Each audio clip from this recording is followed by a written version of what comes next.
Captain Jake Morrison stood in the command center of the human colony ship, watching the stars through the main viewing screen. New Geneva Colony had been his home for 3 years now, but something felt different today. The morning briefing had gone normally until the communication officer rushed in with an urgent message from deep space. The transmission came from the Galactic Council headquarters on Nexus Prime. Morrison had dealt with Council communications before, but never anything marked with the highest priority seal. He activated the holographic display and watched as the familiar figure of High Arbiter Kethvos appeared before him. The four-armed alien's face showed no emotion as he began to speak. The Council had issued humanity an ultimatum. They wanted human representatives to appear before the High Tribunal within 30 standard days. The charges were serious and unexpected. The Council accused humanity of excessive military expansion and violation of peaceful colonization accords. If humans failed to appear or could not provide satisfactory answers, they would face total economic embargo and potential military action against all human colonies. Morrison felt his stomach drop as he listened to the formal charges. According to the Council, humanity had been establishing colonies at an unprecedented rate over the past 2 years. Each colony appeared to be more heavily fortified than necessary for peaceful settlers. The 3 dominant species in the Council had grown suspicious of human intentions and demanded explanations. Commander Lisa Hayes entered the command center just as the transmission ended. She had served with Morrison for 5 years and could read his expression instantly. Something was very wrong. Morrison replayed the message for her and watched her face grow pale as she absorbed the implications. The Council controlled most of the galaxy's trade routes and military resources. An embargo would strangle human colonies and potential military action could destroy everything they had built. Hayes pulled up the colony establishment records on her tablet. The data showed exactly what the Council claimed. Human expansion had accelerated dramatically 847 days ago. New colonies were being established every few weeks instead of every few months. Each one followed the same pattern with defensive installations that seemed excessive for civilian populations. Morrison knew there was more to the story, but he could not share that information with Hayes or anyone else without proper authorization. The real reason for human expansion was classified at the highest levels. Only a few dozen people in the entire human space knew the truth, and Morrison was not one of them. He had been following orders without understanding the bigger picture. Dr. Benjamin Clark arrived at the command center within minutes of being summoned. As the colony's chief xenobiologist, he had extensive experience with alien cultures and politics. Morrison showed him the Council transmission and asked for his assessment. Clark studied the charges carefully before responding. The doctor explained that human behavior over the past 2 years could easily be misinterpreted as aggressive expansion. From the Council's perspective, humanity appeared to be building a military network disguised as civilian colonies. The timing was particularly suspicious because it coincided with several border disputes between Council member species. The aliens might believe humans were preparing to take advantage of internal conflicts. Clark suggested that humanity's rapid growth might also threaten the existing balance of power in the galaxy. The 3 dominant species had maintained control for centuries by limiting the expansion of smaller civilizations. Human colonies were appearing in sectors that had been neutral territory for generations. The Council might see this as a direct challenge to their authority, Morrison considered Clark's analysis, but knew it missed the crucial element. Human expansion was not about aggression or territorial ambition. There was a specific reason for the defensive preparations and the strategic placement of colonies. Unfortunately, he could not reveal that reason without orders from Earth Command. The communication system activated again, and Admiral Patricia Stone appeared on the main screen. Morrison had never spoken directly with such a high-ranking officer before. Stone commanded the entire human defense fleet and reported directly to Earth's government. Her presence meant the situation was even more serious than Morrison had realized. Stone's message was brief and direct. Morrison would represent humanity at the Council Tribunal. He would travel to Nexus Prime aboard his ship, the UES Defiance, and present humanity's case before the High Tribunal. However, there were strict limitations on what he could reveal. The true reason for human expansion must remain classified until further notice. Morrison felt the weight of responsibility settling on his shoulders. He would be speaking for all of humanity before the most powerful court in the galaxy. The future of human civilization might depend on his ability to defend actions he did not fully understand.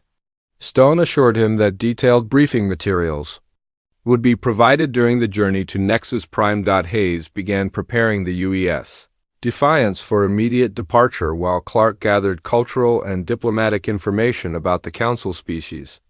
Morrison spent the next few hours reviewing what little he knew about galactic politics and legal procedures. The Council operated under complex protocols that had evolved over thousands of years. One mistake could have catastrophic consequences. The crew of the Defiance worked through the night preparing for their most important mission. Morrison had commanded the ship for 6 years, but never under such pressure. They would be entering the heart of alien territory to face charges that could result in the destruction of human civilization. The margin for error was essentially 0. As the ship prepared to depart, Morrison received one final message from Admiral Stone. The transmission contained only 4 words, but they carried enormous weight. The message read, "Trust the plan." Morrison understood that there were forces at work beyond his knowledge. Humanity's leaders had been preparing for this moment, even if he did not understand how or why. The UES Defiance left New Geneva Colony 12 hours after receiving the Council ultimatum. Morrison stood on the bridge watching the stars shift to blue as they entered faster than light travel.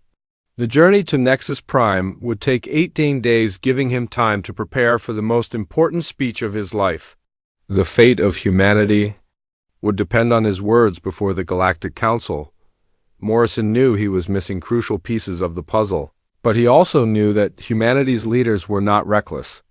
There had to be a good reason for the colony expansion and the defensive preparations. His job was to buy time and present humanity in the best possible light while trusting that the truth would eventually be revealed. The real test would come when he stood before the High Tribunal and tried to explain actions he did not fully understand. The Galactic Council chambers on Nexus Prime stretched beyond what human eyes could easily comprehend. Morrison had read about the massive structure, but seeing it in person left him breathless. The chamber could hold representatives from over 200 species, with each section designed to accommodate different environmental needs. Some areas were filled with water for aquatic beings, while others maintained different atmospheric pressures and temperatures. Morrison stood alone in the defendant's circle at the center of the chamber. The design made him feel incredibly small and isolated. 3 massive tiers of judgment seats rose above him, filled with representatives from dozens of alien civilizations. The architecture was meant to intimidate, and it was working perfectly. Every eye or optical sensor in the room focused on the single human who had come to answer for his entire species. High Arbiter Kethvos dominated the highest tier of seats. The Valthani leader stood nearly 3 meters tall with 4 powerful arms that moved constantly as he spoke. His skin had a metallic sheen that reflected the chamber's lights, and his voice carried easily across the vast space. Kethvos had overseen council proceedings for over 40 years, and his reputation for harsh justice preceded him throughout the galaxy. The formal charges echoed through the chamber as Kethvos read them aloud.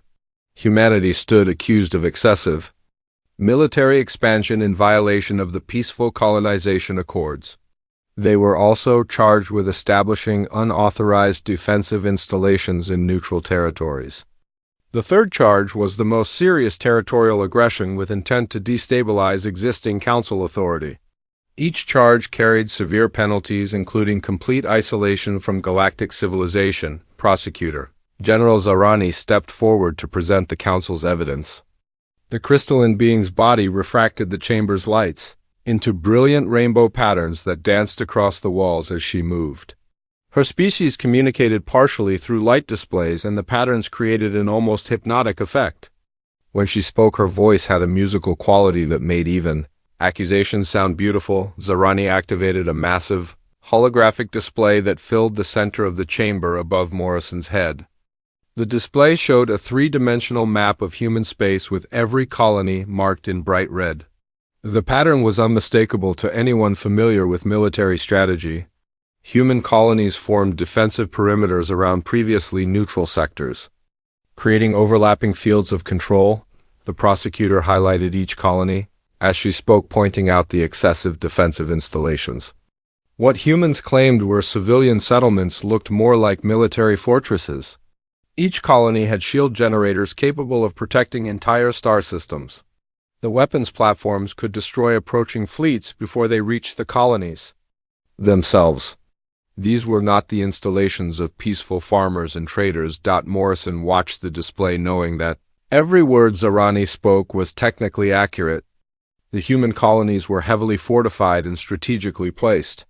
From the outside, they looked exactly like what the Council claimed military staging areas for future expansion. The truth was far more complex, but Morrison could not reveal it. Without authorization from Earth Command, the evidence continued for over 2 hours. Zarani presented communication intercepts showing increased human military traffic between colonies. She displayed sensor readings of weapons tests conducted in supposedly civilian systems. Most damaging of all, she showed comparative data proving that human expansion had accelerated dramatically over the past 2 years with no apparent civilian justification. When Morrison's turn came to respond, he felt the weight of every gaze in the chamber. His words would be transmitted across the galaxy and analyzed by experts from hundreds of species. One wrong phrase could be interpreted as an admission of guilt or a threat of violence. He had rehearsed his response during the journey, but standing here made everything feel different. Morrison began by acknowledging humanity's rapid expansion but denied any aggressive intent. He explained that humans were naturally curious explorers who sought new worlds to call home. The defensive installations were necessary to protect human civilians in a dangerous galaxy. Pirates and raiders threatened isolated colonies, forcing humans to take protective measures. The explanation sounded weak even to Morrison's own ears. Defense Coordinator Thulmaran of the Nethric Commonwealth immediately challenged his statements. The insectoid being's compound eyes could process visual information far faster than most species, allowing him to spot inconsistencies instantly. Thulmaran had served as the Council's military analyst for decades and knew defensive strategy better than almost anyone. Thulmaran pointed out that human defensive installations were positioned to control space lanes rather than simply protect individual colonies. The weapons platforms could interdict traffic between existing Council territories. The shield networks created barriers that forced other species to request permission before traveling through areas that had been neutral for centuries. Morrison tried to maintain his position, but Thulmaran continued his analysis. The Nethric had accessed their species' historical databases and discovered something interesting. Human colony establishment had accelerated precisely 847 standard days ago. What had happened at that exact moment to trigger such dramatic changes in human behavior? The question hung in the chamber air like a physical presence. Morrison knew the answer, but revealing it would expose classified information that could panic the entire galaxy. He requested permission to consult with Earth Command before providing specific dates and military details.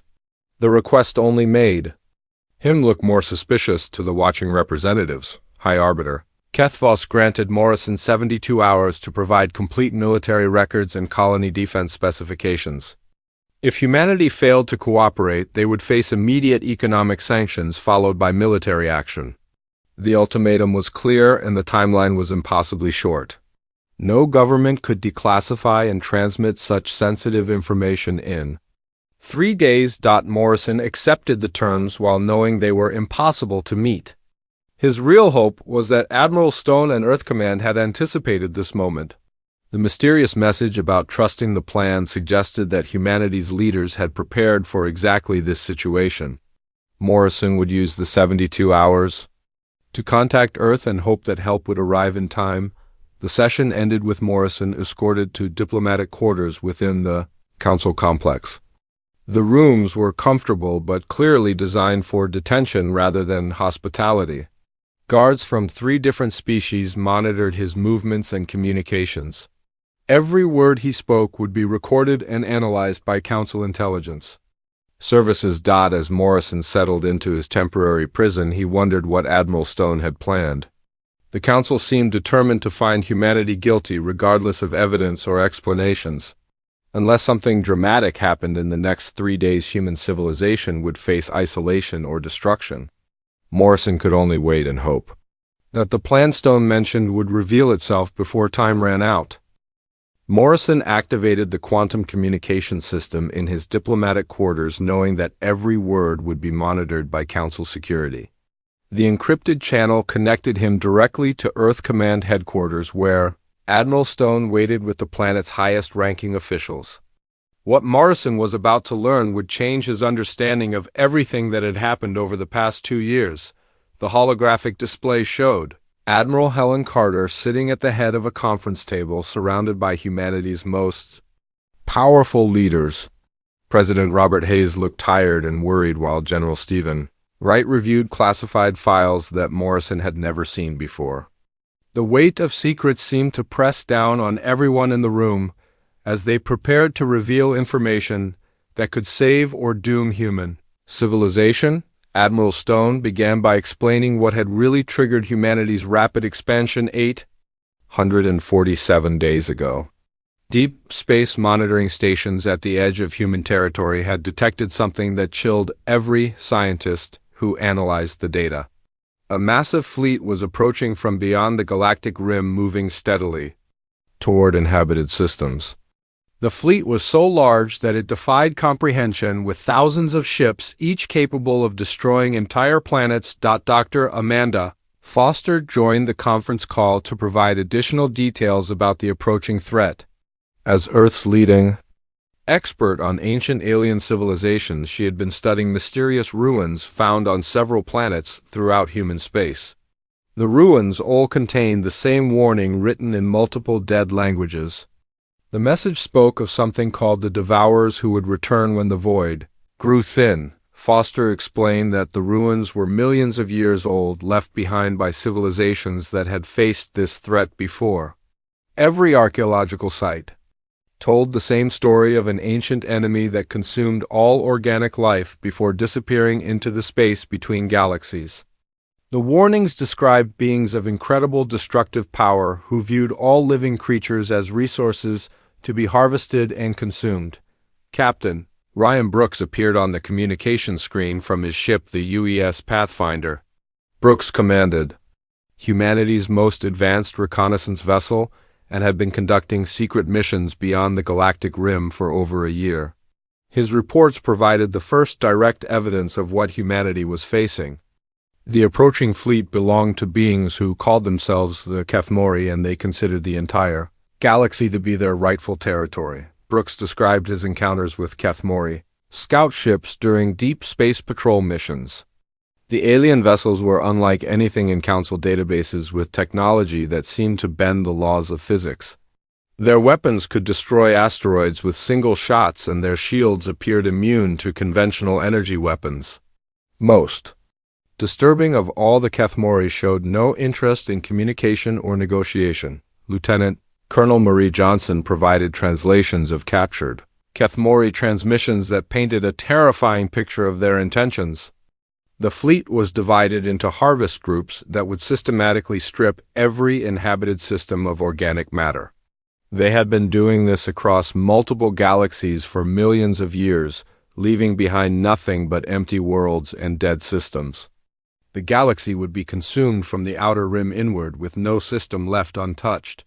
Morrison listened in growing horror as the full scope of the threat became clear. The Kethmori fleet would arrive in approximately 18 months beginning their assault on the outer colonies before moving toward the galactic core. Every inhabited world lay in their path, including Earth itself. The fleet was so massive that even the combined military forces of all Council species would be insufficient to stop them. Admiral Carter explained that humanity's rapid expansion was not aggression but preparation for a war that the Council did not even know was coming.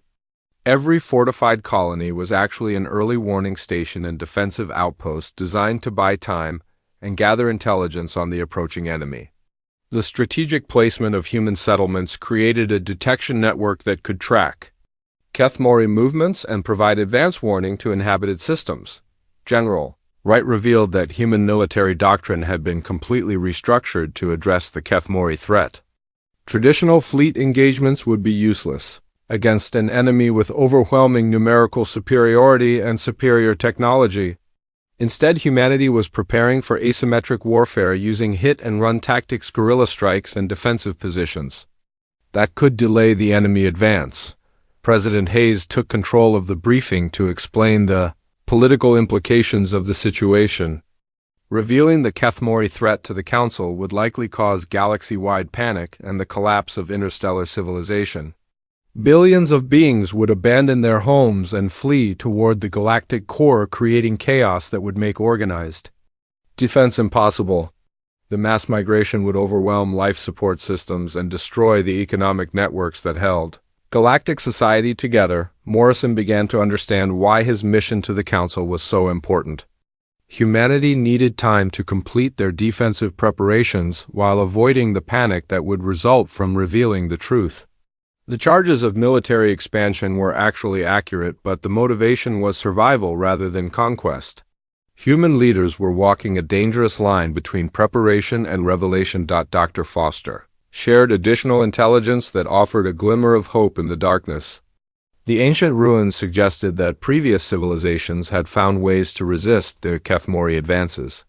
Some species had survived by fleeing to remote regions of space, while others had developed technologies that could damage Kethmori vessels. The key was cooperation between different species, each contributing their unique capabilities to the common defense. Admiral Stone revealed that humanity had not been acting alone in their preparations. Secret contacts had been established with several alien species who also possessed knowledge of the approaching threat. These hidden allies had been providing assistance and resources while maintaining the appearance of normal diplomatic relations. The true extent of the alliance would surprise even Morrison. The communication session ended with Morrison receiving new orders that would change everything. He was authorized to begin revealing the truth to selected council members, but only under carefully controlled circumstances. The goal was to build support for galactic unity without triggering mass panic. Morrison would need to identify potential allies within the Council while maintaining the deception that humanity was simply defending against conventional threats. As the quantum link closed, Morrison felt the full weight of his responsibility settling on his shoulders.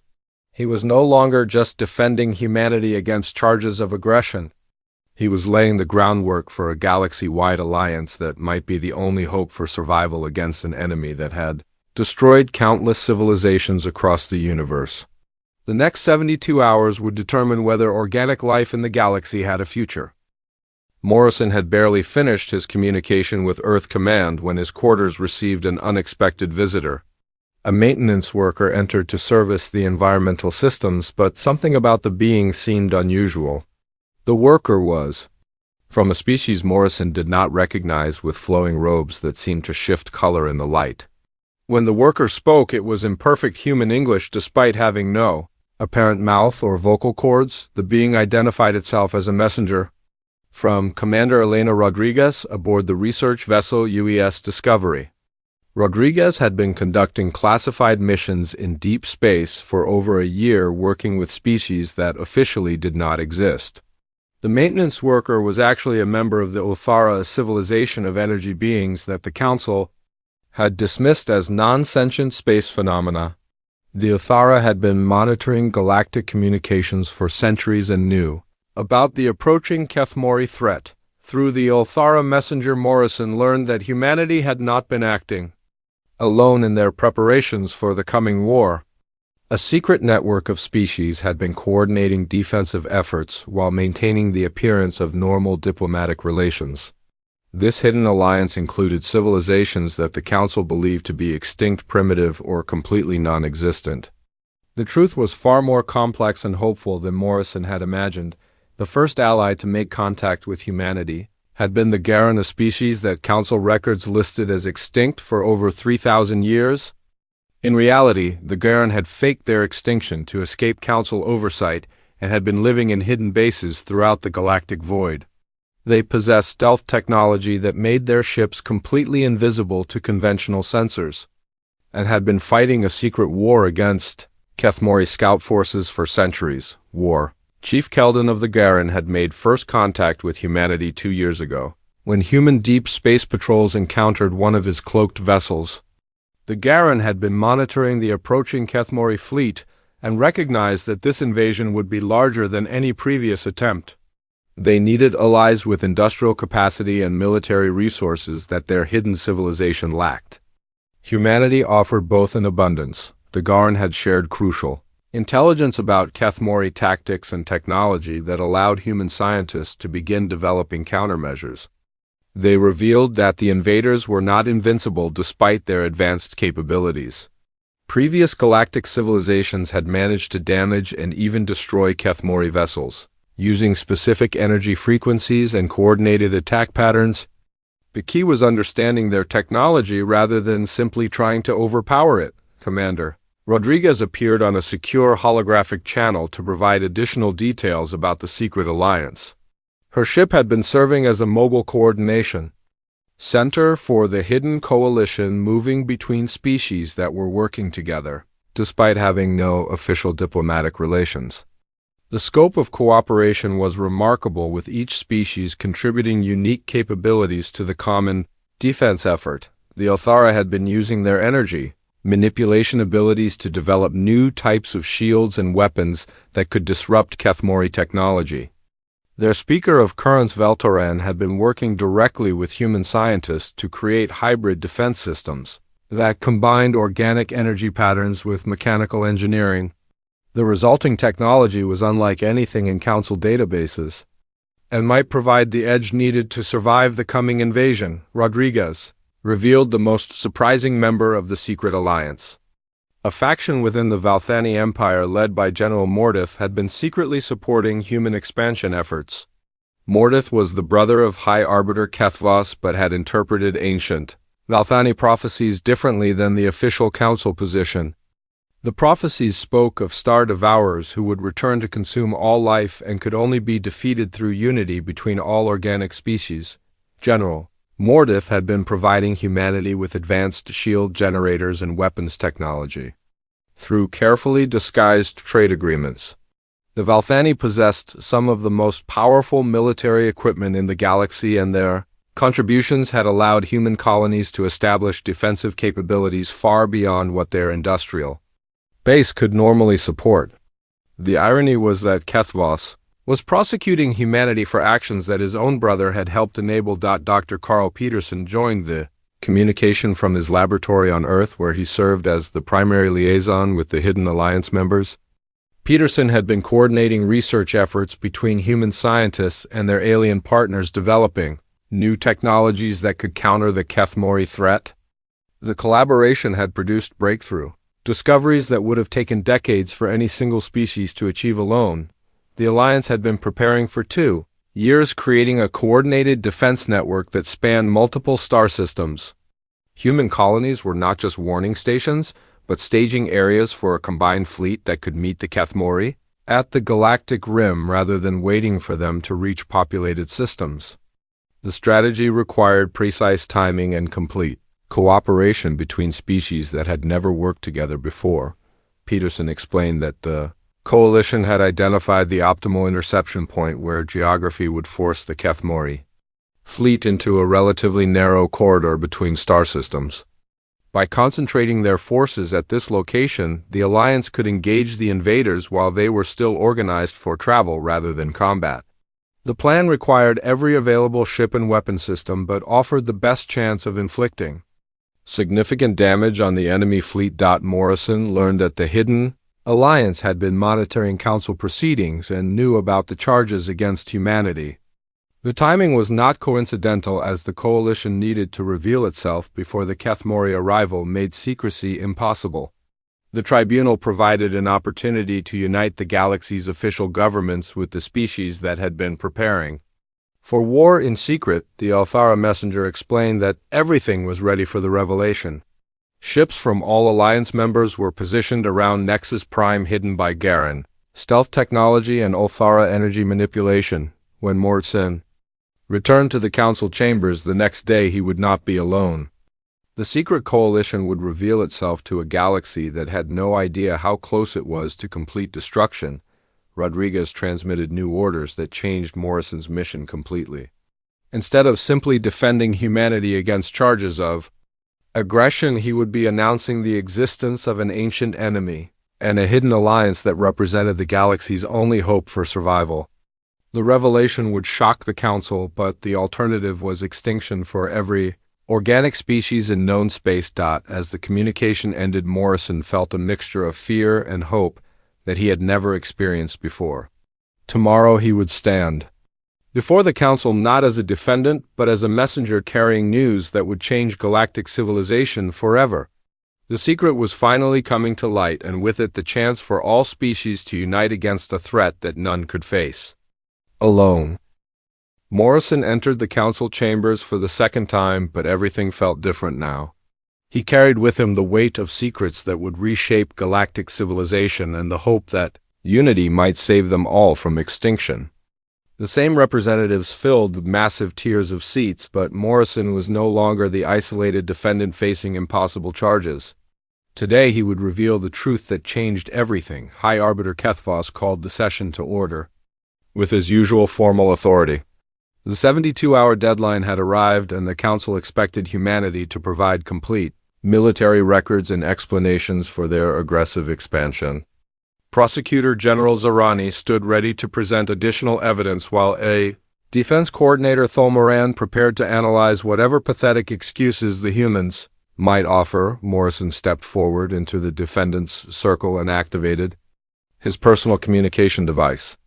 Instead of providing military records, he transmitted a single message to every ship within sensor range of Nexus Prime. The message contained just 3 words, but they would echo across the galaxy for generations to come.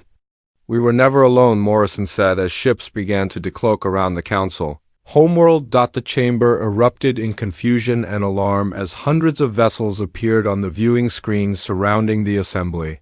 Garen stealth ships materialized from seemingly empty space, while Althara energy constructs formed brilliant patterns of light that had never been seen before. Most shocking of all were the Valthani rebel cruisers flying alongside human vessels in a display of cooperation that should have been impossible. General Katie Williams commanded the human defense fleet from her flagship, the UES Guardian, and her voice filled the chamber as she broadcast Morrison's message simultaneously to every inhabited system in the galaxy.